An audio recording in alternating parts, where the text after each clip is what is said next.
thank you for coming here. So, Susan, I wanted to introduce you to Miss Jessica. Now, Miss Jessica is Richard's homeroom teacher. So, she's there at the start of the day, and then she also teaches math for Richard later on throughout the day, which seems to be a subject he's having some trouble with.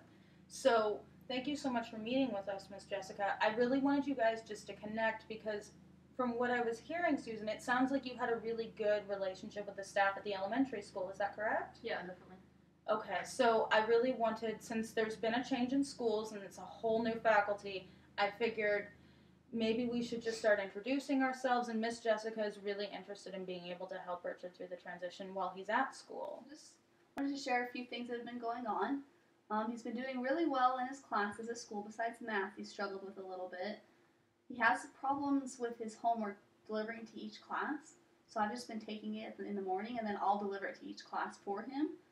He just has a hard time knowing which homework goes to which class and which teacher and handing it in that way. He does get lost sometimes as he's moving between classes. He'll end up in the wrong class at the wrong time, or he'll just get lost, or he'll just be wandering for a while. So he does have struggle with that. His problems in math, he does his homework right most of the time. It's just he has problems when they're working on assignments in class, then he'll distract the other students. He'll just start talking loudly about other things that are going on at home or just things that aren't related. There was one incident where he was supposed to write something on the board and he didn't do it right, and the class laughed at him and he left the class and didn't come back. But that was the only really big thing that's happened so far. Mostly it's just switching classes and just making sure he's listening and paying attention during assignments.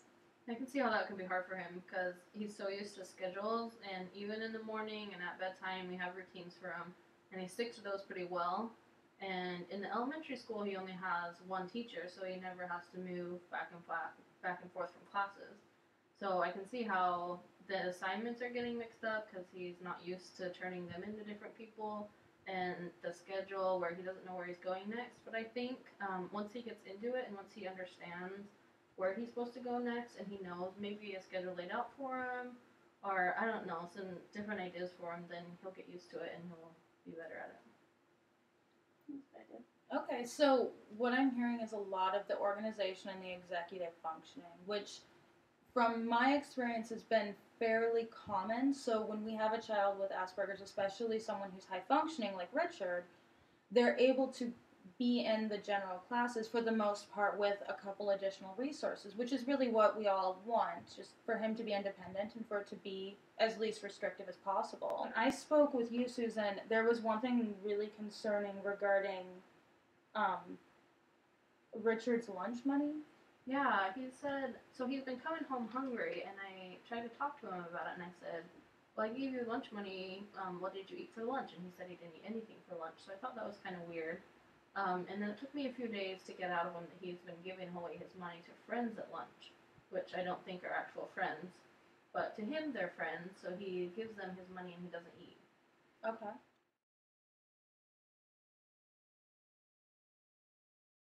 So, Susan, how have things been going for you at home? We know what it looks like at school. It's a little difficult. There's a lot of new transitions. We just barely moved into this apartment because I separated from my husband. Okay. So that's been hard on the kids and hard on me as well. So just a lot of new transitions going on. Okay. So that can definitely create a bit of a storm, especially in terms of Richard having Asperger's. Yeah. How are you doing with that? Now, have you been given any information regarding what Richard's classes are, each of the teachers, and then when his assignments are due specifically? I know his teachers and I know what order, like his class schedule, Okay. but I don't know his assignments Okay. specifically.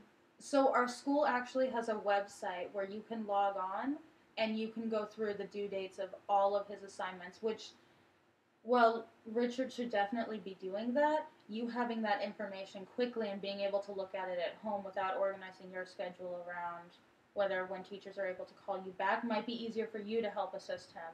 Yeah. That information was probably sent home in a pile of papers that could have Probably. very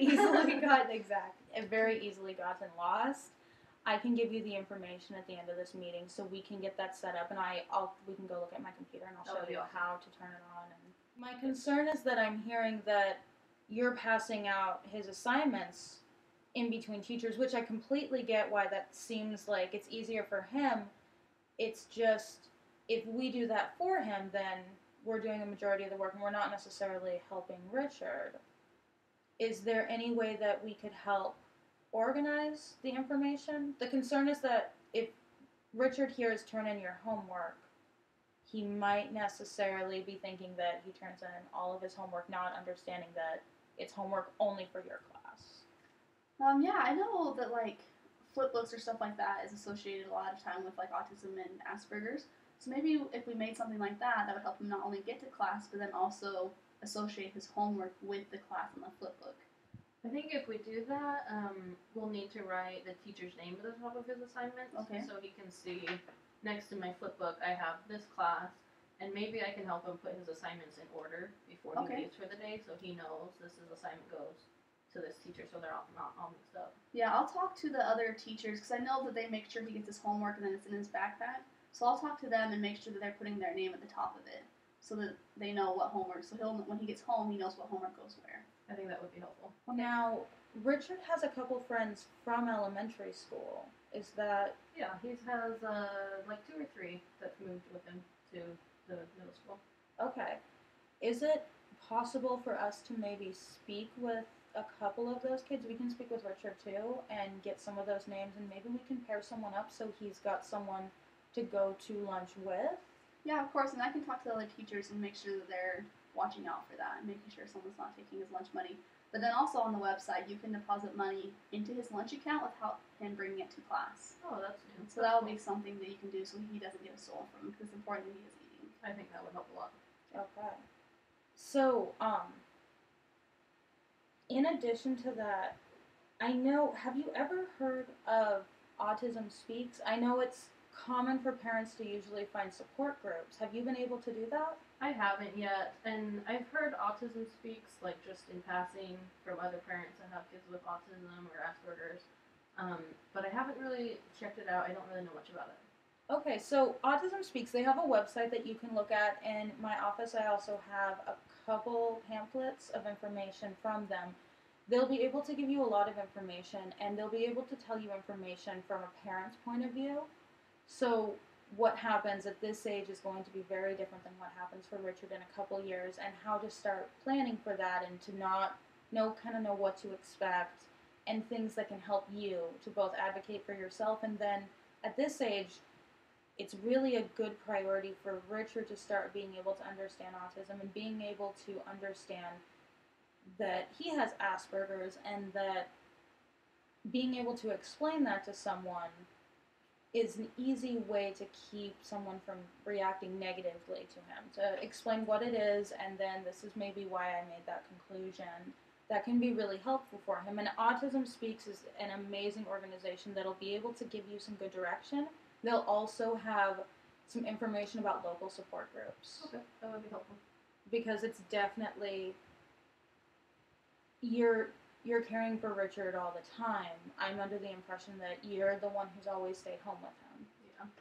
So that's got to be a really, really exhausting job from time to time. Yeah, it gets there. Definitely. So being able to reach out and have a support group, it's good not just for information for you and how to care for Richard, but it's also good for you to be able to make those connections, because it's someone else who can also offer support and knows what it's like to be a caregiver in that position. Okay. Okay? So, are there any other questions that you had right now? Are there any concerns? I know we're meeting next week and we'll get the IEP started. I think that's all I had. Okay. Well, thank you so much for meeting with me. Thank you for coming.